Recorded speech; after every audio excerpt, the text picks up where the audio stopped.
Salvation is free. Porque sabi nga, free. Ang kaligtasan naman ay libre. At ang kaligtasan ay trabaho ng Diyos, hindi trabaho ng tao. At ang kaligtasan ay isang napakalaki, napakahalagang regalo ng Panginoon na siya po niyang ino-offer sa lahat ng tao.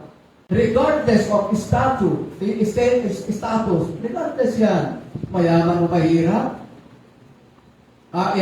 anumang lingwahe, anumang tribo yan, regardless din ng nagawang mga kasalanan, mga kapatid, mabigat, magaan, madami, o konting kasalanan, it is a gift of God to everyone, mga kapatid.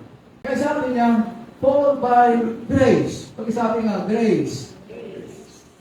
Yung grasya po, yung pinaka-popular na meaning po ng grasya is unmerited favor or unearned. Ibig sabihin mga kapatid, wala tayong ginawa. Ang Diyos ang gumawa para tayo ay magkaroon ng kaligtasan. Ang favor na yan ay isa pong kagandahang loob, mga kapatid. It is an act of kindness. It is an act of free will na ginawa ng Panginoon para sa sangkatauhan.